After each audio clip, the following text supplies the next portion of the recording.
हाय, very good morning everyone. Madhya Pradesh daily current affair में आज हम बात करेंगे 12 फरवरी की सभी महत्वपूर्ण खबरों के बारे में। तो आइए देखते हैं। हमारा पहला क्वेश्चन है, देश की सबसे बड़ी रीवा जिले की अल्ट्रा मेगा सोलर ऊर्जा परियोजना से उत्पादित बिजली किस मेट्रो रेल कॉरपोरेशन को सप्लाई की जा रही है? देखिए, ये जो क्वेश्चन है करंट अफेयर का, ये जो आपका प्री का सिलेबस है, प्री के सिलेबस के यूनिट नंबर 3 के मध्य प्रदेश के प्राकृतिक एवं खनिज संसाधन एवं ऊर्जा संसाधन से संबंधित है। ठीक है, इस टॉपिक के अंदर से रिलेटेड है ये। और अब बात करते हैं इस क्वेश्चन के सही आंसर की। तो देखिए, इसका सही आंसर आपका होगा DMRC। यह हाल ही की न्यूज़ है। अभी ऊर्जा मंत्री ने कुछ डेटा और फैक्ट बताए हैं, जिसमें उन्होंने ये जिक्र किया है कि जो रीवा का अल्ट्रा मेगा सोलर ऊर्जा परियोजना है, उससे जो बिजली उत्पादित हो रही है, उससे दिल्ली मेट्रो की ट्रेनें को सप्लाई की जा रही है, दिल्ली मेट्रो को सप्लाई की जा रही है। पॉइंट क्लियर है? अब जो उन्होंने और भी चीज़ें बताई उसके बारे में बात करते हैं। तो देखिए, नवीन एवं नवकरणीय ऊर्जा मंत्री हरदीप सिंह डंग, तो इन्होंने क्या कहा है कि जो आपकी रीवा जिले की अल्ट्रा मेगा सौर ऊर्जा परियोजना है, उससे दिल्ली मेट्रो को बिजली की सप्लाई दी जा रही है, दिल्ली मेट्रो की रेल दौड़ रही है। पॉइंट क्लियर है? नेक्स्ट पॉइंट की अगर हम बात करें तो उन्होंने देखो बताया है कि जो नवीकरणीय ऊर्जा उत्पादन में मध्य प्रदेश में पिछले 9 सालों में 10 गुना वृद्धि हुई है। ये डेटा थोड़ा सा काम का है। कितने गुना वृद्धि हुई है? 10 गुना वृद्धि हुई है। जहां 2012 में जो नवकरणीय ऊर्जा की क्षमता थी मध्य प्रदेश में, वो 491 मेगावाट थी, जो कि बढ़कर 2020 में 5042 मेगावाट हो चुकी है। पॉइंट क्लियर है? उसमें पवन ऊर्जा का अगर देखा जाए तो पवन ऊर्जा से लगभग 2444 मेगावाट, सौर ऊर्जा की अगर बात की जाए तो 2380 मेगावाट, बायोमास से अगर देखा जाए तो 119 मेगावाट, और लघु जल विद्युत परियोजनाओं से 99 मेगावाट बिजली उत्पादन किया जा रहा है। पॉइंट क्लियर है? ये डेटा माइंड में रखिएगा, मेंस में लिखने के लिए ये काम में आता है डेटा। ठीक है, तो मेंस में अगर आपको नवकरणीय ऊर्जा में मध्य प्रदेश के बारे में लिखने को आता है अगर, तो पहला पॉइंट तो यही बनेगा कि पिछले 9 सालों में 10 गुना वृद्धि हुई है मध्य प्रदेश के अंदर। 2012 में कितनी थी? लगभग 500। ठीक है, 491, जो कि बढ़कर 2020 में कितनी हो गई? 5042 मेगावाट। ठीक है, उसके बाद पवन ऊर्जा से लगभग 2500, सौर ऊर्जा से लगभग 2380, बायोमास से 119 और 100 वाट के लगभग लघु जल विद्युत परियोजनाओं से विद्युत उत्पन्न की जा रही है। पॉइंट क्लियर है? चलिए, इसके बाद नेक्स्ट क्वेश्चन की अगर बात करें, इसी में और रिलेटेड फैक्ट की अगर बात करें तो जो 2020-21 में परियोजनाएं प्रस्तावित हैं या जो चल रही हैं, उनमें देखिए, सोलर पार्क परियोजना के अंतर्गत 1500 मेगावाट की एक परियोजना आगर मालवा और शाजापुर नीमच सोलर परियोजना का काम शुरू किया गया है। कौन से 3 जिलों में? आगर, मालवा, शाजापुर और नीमच। ठीक है, यहाँ पर 1500 मेगावाट की परियोजना का काम चल रहा है सौर ऊर्जा से। फिर इसके बाद छतरपुर और मुरैना जिलों में अगर बात की जाए तो यहाँ 2900 मेगावाट की क्षमता का सोलर पार्क परियोजना की स्वीकृति दे दी गई है केंद्र सरकार की तरफ से। इसी के साथ विश्व की सबसे बड़ी 600 मेगावाट की ओमकारेश्वर सोलर फ्लोटिंग परियोजना मैंने अभी आपको बताया भी था। ये लगभग ये जनवरी की न्यूज़ है, 5-6 जनवरी के आसपास की। उसमें मैंने आपको बताया भी था कि सोलर फ्लोटिंग परियोजना क्या होती है। जो नदी के ऊपर, पानी के ऊपर सोलर पैनल लगाकर जो बिजली उत्पादित की जाएगी, वो है। तो लगभग 2000 हेक्टेयर के एरिया का चयन किया जा चुका है इस योजना के अंतर्गत, और बहुत जल्दी ये योजना शुरू हो जाएगी। पॉइंट क्लियर है? इसके बाद नेक्स्ट क्वेश्चन देखते हैं। नेक्स्ट क्वेश्चन हमारा है, पिछड़ा वर्ग तथा अल्पसंख्यक कल्याण विभाग, पिछड़ा वर्ग एवं अल्पसंख्यक कल्याण विभाग ने इस वर्ष पोस्ट मैट्रिक छात्रवृत्ति के लिए कितनी राशि की मंजूरी दी है और वितरित की है। तो ये जो क्वेश्चन है आपका, ये आपका क्वेश्चन आएगा यूनिट नंबर 10 प्रीलिम्स में। अगर बात की जाए तो प्रीलिम्स के सिलेबस के यूनिट नंबर 10 के अंदर पिछड़ा वर्ग आयोग के अंतर्गत ये क्वेश्चन आएगा। साथ ही साथ इस क्वेश्चन को आप शिक्षा के अंतर्गत भी कंसिडर कर सकते हैं। ठीक है, अब इसके सही आंसर की बात करें तो इसका सही आंसर है आपका D, which is 325 crore 23 lakh रुपए। कितना है? 325 करोड़ 23 लाख रुपए की मंजूरी दी गई है पिछड़ा वर्ग एवं अल्पसंख्यक कल्याण विभाग के द्वारा पोस्ट मैट्रिक छात्रवृत्ति के लिए। ठीक है, अब अगर बात की जाए तो देखिए लगभग 2.5 लाख विद्यार्थियों को ये राशि वितरित की गई है। 325 करोड़ 23 लाख रुपए अल्पसंख्यक एवं पिछड़ा वर्ग कल्याण विभाग के द्वारा। और इस छात्रवृत्ति का मेन पर्पस क्या है कि 11वीं कक्षा में पढ़ने वाले और 12वीं कक्षा तथा स्नातक और स्नातकोत्तर पोस्ट ग्रेजुएशन में तकनीकी और व्यावसायिक पाठ्यक्रमों में, तकनीकी मतलब जो आपका इंजीनियरिंग वाले हुए जो टेक्निकल पढ़ाई करते हैं, या फिर आपके व्यावसायिक मतलब जो आपका मैनेजमेंट से जुड़े हुए, ठीक है, तो अध्ययन करने वाले विद्यार्थियों को ये छात्रवृत्ति प्रदान की जाती है। अब इसके साथ इसी से रिलेटेड एक और छात्रवृत्ति वाली योजना जो है, जो इसी से संबद्ध है, उसके अगर बात की जाए तो वो है आपकी मेधावी विद्यार्थी पुरस्कार योजना। इसके अंतर्गत क्या होता है कि जो 10वीं क्लास और 12वीं कक्षा में पढ़ने वाले विद्यार्थी हैं, तो जो जिलों में सर्वोच्च अंक प्राप्त करते हैं, ठीक है, उनमें 2 छात्र और 2 छात्राओं का चयन किया जाता है। और 10वीं क्लास में जिन छात्र या छात्राओं का चयन किया जाता है उनको 5-5 हज़ार रुपये, और 12वीं कक्षा में जो सर्वोच्च अंक प्राप्त किए हैं ऐसे 2 छात्र और छात्राओं को 12,000 रुपये प्रोत्साहन स्वरूप प्रदान किए जाते हैं। इस वर्ष के लिए 208 ऐसे मेधावी विद्यार्थियों का चयन किया जा चुका है और उनको राशि वितरित की गई है। पॉइंट क्लियर है?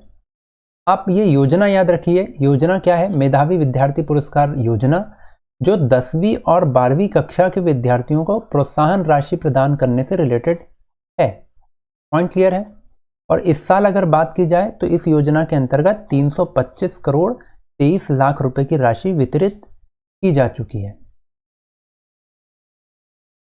नेक्स्ट क्वेश्चन देखते हैं। नेक्स्ट क्वेश्चन है हमारा कि 5 वर्ष तक की उम्र के बच्चों का घर घर जाकर निःशुल्क स्वास्थ्य परीक्षण और उपचार मध्य प्रदेश में 15 फरवरी से किस अभियान का आयोजन किया जा रहा है?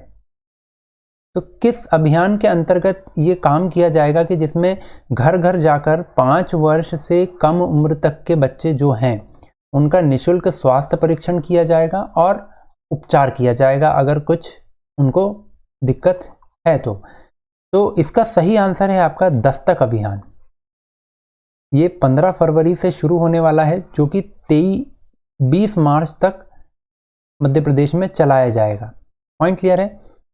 अब अगर इसकी बात की जाए सिलेबस में, तो ये 7th यूनिट, प्रीलिम्स की 7th यूनिट के स्वास्थ्य नीति एवं स्वास्थ्य कार्यक्रम के अंतर्गत ये न्यूज़ इंपॉर्टेंट है।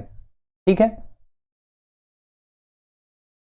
अब अगर इसकी बात की जाए तो देखिए ये जो योजना है दस्तक अभियान, मैंने नाम आपको बता ही दिया किस अभियान के अंतर्गत ये चलाया जा रहा है, तो दस्तक अभियान के अंतर्गत।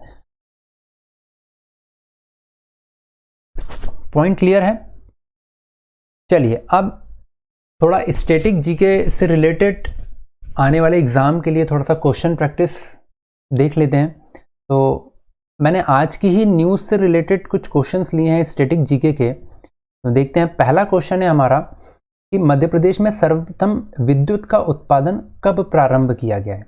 अब देखिए अभी बात हुई थी सोलर एनर्जी से रिलेटेड वाली, सबसे पहला क्वेश्चन हमारा यही था, रीवा जिले की अल्ट्रा मेगा सोलर ऊर्जा परियोजना। तो उसी से रिलेटेड मैंने यहाँ पर स्टैटिक जीके क्वेश्चन रखा है कि सर्वप्रथम विद्युत का उत्पादन कब प्रारंभ हुआ मध्य प्रदेश में? तो देखिए इसका जो सही आंसर है वो है आपका 1905 में। मध्य प्रदेश में सबसे पहले विद्युत का उत्पादन जो शुरू हुआ था वो हुआ था 1905 में, और माधवराव सिंधिया के प्रयासों से इसका उत्पादन शुरू हुआ था ग्वालियर जिले के अंतर्गत, जहां पर सांक नदी के किनारे आपकी एक तिघरा बांध है। उस बांध पर स्टीम टरबाइन लगाकर लगभग 250 मेगावाट 240 मेगावाट बिजली का उत्पादन किया गया था। तो ईयर याद रखिएगा, 1905 में सबसे पहले मध्य प्रदेश में बिजली का उत्पादन हुआ है। माधवराव सिंधिया के प्रयासों से ग्वालियर जिले में किया गया सबसे पहले बिजली का उत्पादन, और सांक नदी पर निर्मित तिघरा बांध पर स्टीम टरबाइन लगाकर लगभग 240 किलोवाट मेगा बिजली उत्पादित की गई थी 1905 में सबसे पहले। पॉइंट क्लियर है। सेकंड क्वेश्चन चलते हैं। सेकंड क्वेश्चन है हमारा कि मध्य प्रदेश में सर्वप्रथम ताप विद्युत केंद्र, ताप विद्युत केंद्र मतलब जो आपका थर्मल पावर, जो मतलब कोयले से जो बिजली बनाने वाला मेन काम होता है, तो ताप विद्युत केंद्र मध्य प्रदेश का सबसे पहला ताप विद्युत केंद्र की अगर बात की जाए तो उसकी स्थापना किस जिले में की गई है? तो देखिए, इसका जो सही आंसर है वो है आपका बुरहानपुर जिले में। और बुरहानपुर जिले में देखिए, इसको खोलने का मेन पर्पस ये था कि बुरहानपुर जिले में आपकी अखबारी कागज की एक कारखाना है नेपानगर में, तो उसी को बिजली सप्लाई करने के लिए ये ताप विद्युत केंद्र की स्थापना की गई थी। और ये ताप विद्युत केंद्र कौन सा है? तो ये है आपका चांदनी ताप विद्युत केंद्र। ठीक है, नाम याद रखिएगा, मध्य प्रदेश का सबसे पहला ताप विद्युत केंद्र कौन सा है? चांदनी ताप विद्युत केंद्र, जिसकी स्थापना 1953 में बुरहानपुर जिले के अंदर की गई थी। ठीक है, और किस लिए की गई थी? तो जो नेपानगर का आपका अखबारी कारखाना है, अखबारी कागज का कारखाना, उसको विद्युत आपूर्ति करने के उद्देश्य से इस ताप विद्युत केंद्र की स्थापना की गई थी, चांदनी ताप विद्युत केंद्र की। अब बात की जाए कि इस ताप विद्युत केंद्र को कोयला की सप्लाई कहाँ से की जाती है, तो इस ताप विद्युत केंद्र को कोयला सप्लाई किया जाता है पाथरखेड़ा कोयला क्षेत्र से। पाथरखेड़ा कोयला क्षेत्र की अगर बात करें तो पाथरखेड़ा कोयला क्षेत्र आपका आता है नरसिंहपुर में। ठीक है, नरसिंहपुर जिले के अंदर आपका पाथरखेड़ा कोयला क्षेत्र आता है। और अगर जल पूर्ति की बात की जाए तो जल पूर्ति इस ताप विद्युत केंद्र को सुक्ता नदी और अवाना नदी, दो नदियों के जल से इसको जल की आपूर्ति की जाती है, सुक्ता नदी और अवाना नदी। पॉइंट क्लियर है? इतना डेटा आपको बिल्कुल याद रखना है इस क्वेश्चन से रिलेटेड। नेक्स्ट क्वेश्चन की बात करें तो अगला क्वेश्चन है हमारा, मध्य प्रदेश का प्रथम केंद्रीय विश्वविद्यालय कौन सा है? बहुत लोग जानते होंगे इसका आंसर और बहुत लोग कंफ्यूज भी होंगे। देखिए, यहाँ पर बहुत से लोग सोच रहे होंगे हरि सिंह गौर विश्वविद्यालय, लेकिन ये पहला केंद्रीय विश्वविद्यालय नहीं है। ये मध्य प्रदेश का पहला विश्वविद्यालय है जिसकी स्थापना 1946 में हुई है और सागर जिले में स्थित है ये। लेकिन यहाँ पर बात हो रही है प्रथम केंद्रीय विश्वविद्यालय की। तो मध्य प्रदेश का पहला केंद्रीय विश्वविद्यालय जो है वो है आपका इंदिरा गांधी आदिवासी विश्वविद्यालय। पॉइंट क्लियर रहेगा? मध्य प्रदेश का पहला केंद्रीय विश्वविद्यालय कौन सा है? तो मध्य प्रदेश का पहला केंद्रीय विश्वविद्यालय है आपका इंदिरा गांधी आदिवासी विश्वविद्यालय। इसकी स्थापना की बात करें तो ये कहाँ पर स्थित है? ये आपका अमरकंटक में स्थित है, जो कि अनूपपुर जिले के अंतर्गत आता है। पॉइंट क्लियर है? देखिए, कहाँ पर स्थित है ये? अमरकंटक, अनूपपुर जिले में। और इसे संसद के एक अधिनियम के द्वारा वर्ष 2007 में स्थापित किया गया था। अब देखिए, संसद के अधिनियम से ये स्थापित हुआ है तो ये सेंट्रल यूनिवर्सिटी हो गया, केंद्र प्रायोजित एक विश्वविद्यालय हुआ। अब इसकी स्थापना जो है वो 2007 में हुई है। और हरि सिंह गौर विश्वविद्यालय जो कि सागर में है, सबसे पहला विश्वविद्यालय है मध्य प्रदेश का, इसे केंद्रीय विश्वविद्यालय जो है वो 2008 में बनाया गया। कब? 27 मार्च 2008 को इसे केंद्रीय विश्वविद्यालय घोषित किया गया था। ठीक है, केंद्रीय विश्वविद्यालय का दर्जा इसको कब मिला? 2008 में। पॉइंट क्लियर है? कोई कंफ्यूजन नहीं रखना है, बिल्कुल क्रिस्टल क्लियर। पहला केंद्रीय विश्वविद्यालय इंदिरा गांधी आदिवासी विश्वविद्यालय जो कि अमरकंटक अनूपपुर जिले में है, और हरि सिंह गौर भी केंद्रीय विश्वविद्यालय, लेकिन यह पहला नहीं है, ये 2008 में बना है। ठीक है, और अगर मध्य प्रदेश के पहले विश्वविद्यालय की बात की जाए तो वो डॉक्टर हरि सिंह गौर विश्वविद्यालय है जो 1946 में स्थापित किया गया है। ठीक है, इसकी स्थापना कब हुई? 1946 में। क्लियर है? नेक्स्ट क्वेश्चन की बात करें तो नेक्स्ट क्वेश्चन है हमारा, सैफी हमीदिया तिब्बिया यूनानी महाविद्यालय कहाँ स्थित है? अब देखिए, नाम से बिल्कुल भी कंफ्यूज नहीं होना है। बात हो रही है यहाँ पर यूनानी विश्वविद्यालय की। ये क्वेश्चन मैंने इसलिए लिया है क्योंकि आज आपका जो है वो यूनानी दिवस है।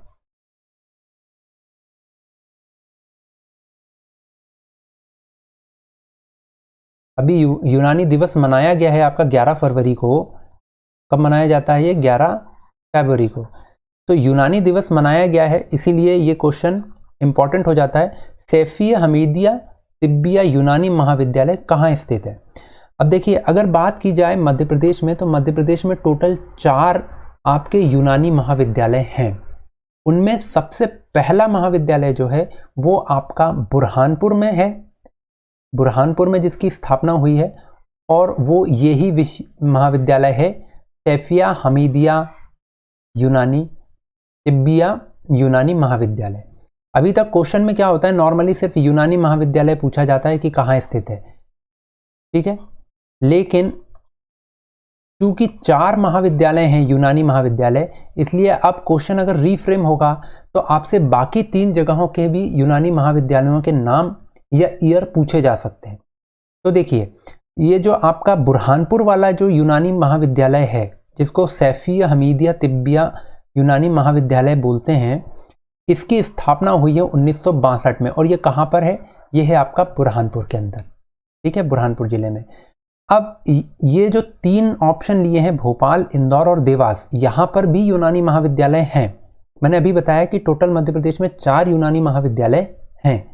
तो भोपाल में जो आपका यूनानी महाविद्यालय है उसको बोला जाता है हकीम सैयद जिया उल हसन शासकीय स्वशासी यूनानी महाविद्यालय, जिसकी स्थापना कब हुई है? 1998 में। पॉइंट क्लियर है? हकीम सैयद जिया उल हसन, ये नाम आपको याद रखना है। ठीक है, हकीम सैयद के नाम से कहाँ पर है? भोपाल में है आपका, और 1998 में बना है। अगर इंदौर की बात की जाए तो इंदौर में अल फारूकी यूनानी महाविद्यालय, जिसकी स्थापना 1997 में हुई है। पॉइंट क्लियर है? अल फारूकी यूनानी महाविद्यालय कहाँ पर है? आपका इंदौर में। और देवास में अगर बात की जाए तो देवास में आपका स्थित है हकीम अबुल हमीद यूनानी महाविद्यालय। अब देखिए, हकीम नाम से 2 हैं, तो आपको डिफ्रेंशिएट करना होगा यहाँ पर सैयद जिया उल हसन के नाम से, और यहाँ पर आपको अबुल हमीद के नाम से। और देवास वाले की स्थापना कब हुई है? 2002 में। पॉइंट क्लियर है? तो टोटल 4 यूनानी महाविद्यालय हैं मध्य प्रदेश के अंदर। भोपाल वाला हकीम सैयद जिया उल हसन, नाम याद रखेंगे, जिसकी स्थापना 1998 में। अल फारूक यूनानी महाविद्यालय 1997 में इंदौर जिले में स्थापित किया गया। और अबुल हमीद, हकीम अबुल हमीद यूनानी महाविद्यालय 2002 में देवास जिले में स्थित है। और बुरहानपुर की बात की जाए तो ये सबसे पुराना यूनानी महाविद्यालय 1962 में खोला गया था, सैफिया हमीदिया तिब्बिया यूनानी महाविद्यालय। पॉइंट क्लियर है? चलिए नेक्स्ट क्वेश्चन देखेंगे। नेक्स्ट क्वेश्चन है हमारा कि मध्य प्रदेश के किस जिले से कर्क रेखा नहीं गुजरती है? यहां मैंने क्वेश्चन पूछा है नहीं गुजरती है। पॉइंट क्लियर है? नहीं पे फोकस देंगे। तो देखिए, इसका जो सही आंसर है आपका कि कौन से जिले से नहीं गुजरती है कर्क रेखा, तो अनूपपुर जिले से कर्क रेखा नहीं गुजरती है मध्य प्रदेश में। टोटल मध्य प्रदेश में कितने जिलों से गुजरती है कर्क रेखा? तो 14 जिलों से गुजरती है। ठीक है, कौन कौन से हैं वो 14 जिले? तो देखिए, आपका सबसे पहले लेफ्ट साइड में आपका अगर बात की जाए तो लेफ्ट साइड में आपका सबसे पहला जिला पड़ता है जो कर्क रेखा जिससे होकर गुजरती है, वो है आपका रतलाम। पॉइंट क्लियर है? सबसे पहला जिला आपका क्या हो गया? रतलाम। दूसरे जिले की अगर बात की जाए तो उसी के जस्ट बगल में आपका ये नीचे साइड में सेकंड जिला हो जाता है आपका उज्जैन। पॉइंट क्लियर है? रतलाम के बगल में उज्जैन। उज्जैन से थोड़ा सा ऊपर अगर जाएंगे, लाइन आपकी जो है वो ऐसे कट करते हुए निकलती है बिल्कुल यहां से, ठीक है। तो आपका ये हो गया आगरमालवा। तीसरा जिला कौन सा हो गया? आगरमालवा। उसी के बगल में आप जाएंगे जस्ट, तो ये आपका बैठा है राजगढ़। पॉइंट क्लियर है? ध्यान रखेंगे, शाहजहांपुर से आपकी कर्क रेखा नहीं गुजरती है, ठीक है। राजगढ़ के लगे हुए अगर आप नीचे देखेंगे तो दो जिले आपके जो हैं वो आते हैं। एक तो आपका हो गया सीहोर, दूसरा हो गया आपका भोपाल। फिर इधर अगर बात करें तो रायसेन, और यहाँ ऊपर बात करें तो विदिशा, ठीक है। तो राजगढ़ से लगा हुआ सीहोर, सीहोर से ही लगा हुआ आपका भोपाल, भोपाल से ही लगा हुआ आपका विदिशा, और विदिशा के नीचे आपका लगा हुआ रायसेन। पॉइंट क्लियर है? इसके बाद बात की जाए विदिशा और रायसेन के बगल में, तो ये आपका हो गया सागर जिला, ठीक है। सागर जिले के बगल में देखा जाए तो आपका कटनी, कटनी के नीचे आपका आ गया जबलपुर, जबलपुर के आप ऊपर बात करेंगे तो आपका हुआ दमोह, दमोह के बगल में आपका लगा हुआ है उमरिया, और उमरिया के बगल में आपका शहडोल। पॉइंट क्लियर है? तो अनूपपुर जिले से आपकी कर्क रेखा नहीं गुजरती है। पॉइंट क्लियर है? जो दो कंफ्यूजिंग होते हैं, एक तो आपका अनूपपुर और दूसरा शाहजहांपुर, तो दोनों याद रखेंगे। शाहजहांपुर से भी आपकी कर्क रेखा नहीं गुजरती है, अनूपपुर से भी आपकी कर्क रेखा नहीं गुजरती है, ठीक है। टोटल 14 जिलों से कर्क रेखा गुजरती है मध्य प्रदेश के, ठीक है, जो कि ये हैं। पहला रतलाम लेफ्ट से अगर चालू हुआ तो रतलाम, उज्जैन, आगरमालवा, राजगढ़, राजगढ़ के बाद आपका सीहोर, देन भोपाल, देन विदिशा, विदिशा के बाद नीचे बात करें तो रायसेन, रायसेन के बगल में आपका सागर, सागर के बगल में कटनी, कटनी के नीचे बात करें तो जबलपुर, जबलपुर के ऊपर आप देखेंगे दमोह और Umaria and Shahdol. Point clear है? चलिए आज का सेशन यहीं ख़त्म करते हैं। Thank you.